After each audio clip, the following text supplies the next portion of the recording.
And this is Scudic, Maine. I go up there with my friends Thelma and Sherry every year with all the dogs. And we paint there whatever happens with the weather. And you can see, looking at this, that the rain was coming, and you can see I've used the rain. It's hitting the tree. The color of the rain is hitting the tree. And again, I am standing here. It's stronger. And I move over there. The color is less intense. And this is Port Clyde, the lighthouse at Port Clyde. And this also is Maine, and many people like that. This had been framed. It's a favorite of almost everyone. And this one I don't care as much for, but some people like it. It's at Scudic, in the big rocks, and it's on Blueberry Hill. And this is Tennant's Harbor. When I was teaching there, it's right near the quarry. And this is the house that was used for the quarry, the birches. And this is Tennant's Harbor. And this is also Tennant's Harbor with the fog coming in. And I've taken a little bit of white paint and mixed it with the color of the sky there. And then that color has to permeate through the painting, but not up close. And Maine, this was our September trips. Looked forward to it every year. Every year we went. It was the main trip of the year. And all the dogs would play in Thelma's room at night and make a mess of her room and eat up all our food. And this is Camden, Maine, in the fog. It was a regular watercolor, but the fog came in, and I mixed up the white paint with the color, that dull, dull red, mixed it in, and brought in the fog. And this one, I didn't have to mix any color with this.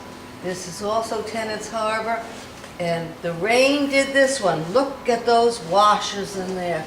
That is the rain coming in and working with the paint. And Port Clyde. And this is a demonstration. Maybe this painting isn't any good, but boy, it's one of the best compositions I've gotten. It's the Owl's Head light. And look, when I take away that moon, the painting doesn't work. That moon is in a golden section coming down. And this, I couldn't decide. This was not a demonstration. This is, oh, I forget, is it Rockport, Maine? Or it just goes up from Camden. It's going to Camden and the harbor, and no detail. And I was going to put detail in it, but I would ruin the mood. The house at Greenville. And again, we're back at the quarry at Port Clyde. And the rain in Thomaston. And when you paint the rain, you got to watch the values of the painting. You can't just look at the house and everything, but it's everything in its place. How does it relate to each other? Because values all change as the rain comes. And the sunny day in Connecticut.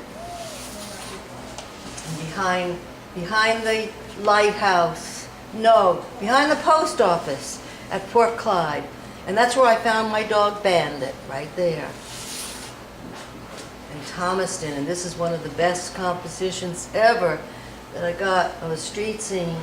And look at how the trees, I am here, and I'm moving back a little bit. And then I go so far back, but I wanted you to look back there, so I kept the color so pure. So pure. And look at how you walk from this color, and you're walking back, and you can go behind the house and come out again. Florida. Did that with my father at my father's. That's after the great storm. We have some paintings in the show of Englewood after the storm. And this is near Sanibel in Florida. I was going to put chickens in there. I never got to it. But here's what I'd love to paint. You'll see a painting in the show here of the banyan trees. I don't know why I didn't frame this one. I just don't know why. It took me a couple of trips to Florida to figure how to paint those because the light changes so much. And I put the little figures in of the bicycles because the kids were riding back and forth. But you see, the children show you how great these trees are.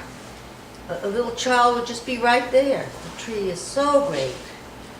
Banyans.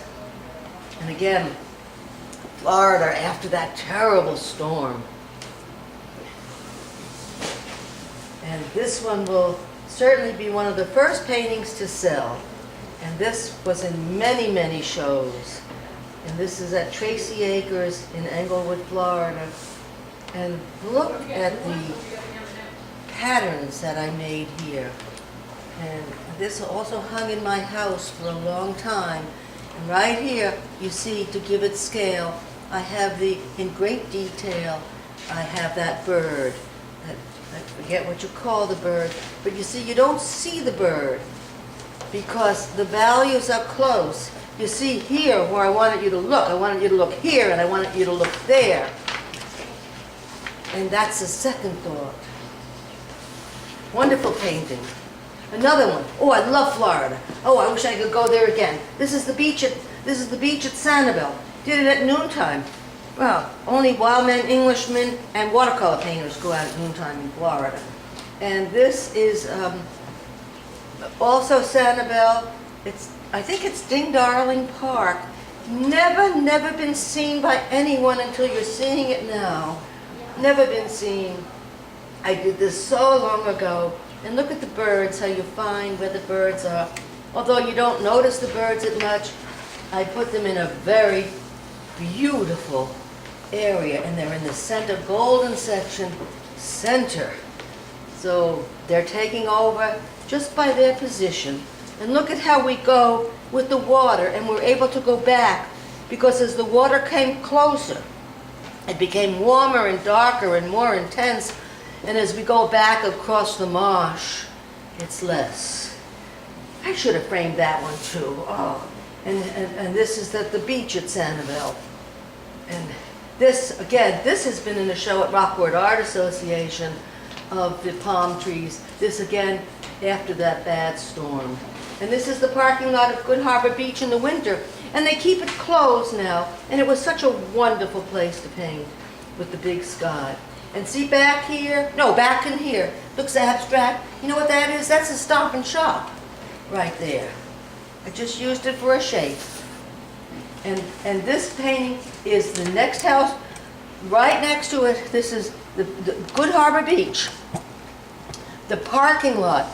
Oh, the mayor must tell the policeman, the police chief, that they have to open the parking lot up in the winter so that dogs can be safe as they go to the beach, but all the painters then could paint again. And can you see how I entered this beach, this picture, with a golden section here coming right down with the sky. Very important entry to the painting, and then the painting moves. Very important piece right there.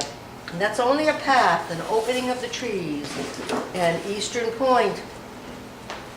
Every day, every week, for 40 years, I would paint Eastern Point, a demonstration showing how we feel about the bigness of the sky, because you stand there and you can see the sky in a whole circle. And we try not to paint it just as is, but that day I fell in love with the breakwater. So I gave the breakwater the big piece and the lighthouse the little piece. And I better erase that mark right there. And see, it's how you feel about things is where you place it. And then I remembered showing how to compose this. And so I'm looking at that lighthouse there in this big breakwater, and can you see, I had to put those figures right there in a golden section center. The figures, you don't even know it's a figure, but that mark there, that mark balances the entire painting. A very important mark. And this is at, I think this is over at Wenham. I think that's what it is. And look at how the tree is here. And I didn't want to go there at that house. I didn't care about that house at all. I cared about walking through this way and going to the field. And you can see my most pure color, my darks against light, purest color, whole direction is saying, come on over to that field. And this would have been framed. But you know what I did? I don't remember doing it, but I did it. I folded the paper. And so all the value was off. That would have been a very expensive painting of the Chinese man with the monkeys, with my leaves. Be careful when you fold your paper. And again, Eastern Point. But this day at Eastern Point, I decided I love the tree. I love that tree. So I gave that tree the most important. I sent the lighthouse way back. I don't like you that much, lighthouse. The lighthouse is big, but I wanted the tree. The tree became big, and then I wanted to show how great the space is. Here's the space, and you see my color here in this direction. Watch the color as it takes you in and takes you out. And look at that little break in the sky. That was no accident.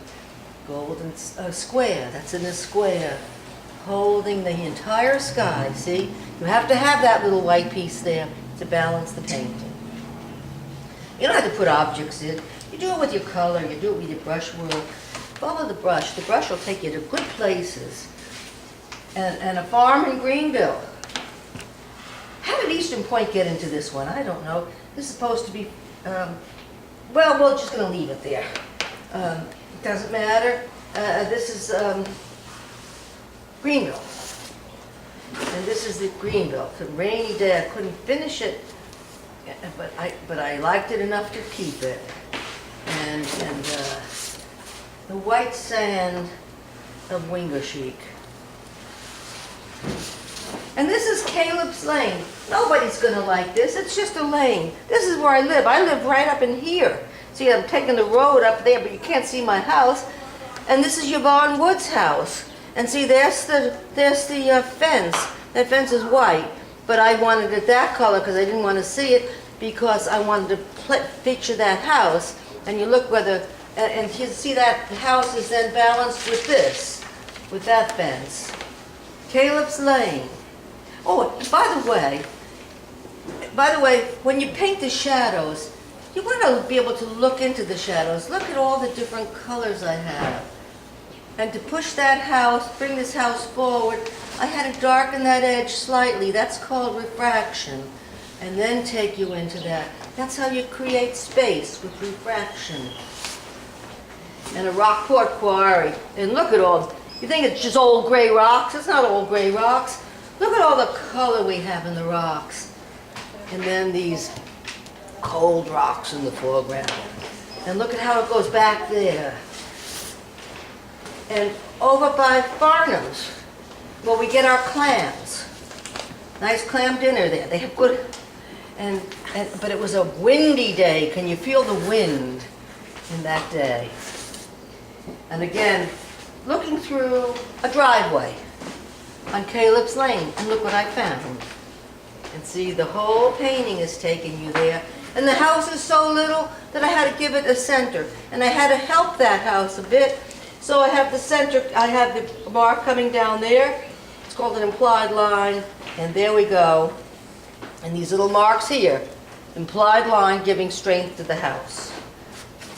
And this painting is so old. This painting is State Pier. When I first came here. Now it's all cement and big buildings and everything. It was just a lot of ragweed and rocks. But you know, they fixed it all up. I really like it better the way it was. But all of these are still there. It's this that has changed.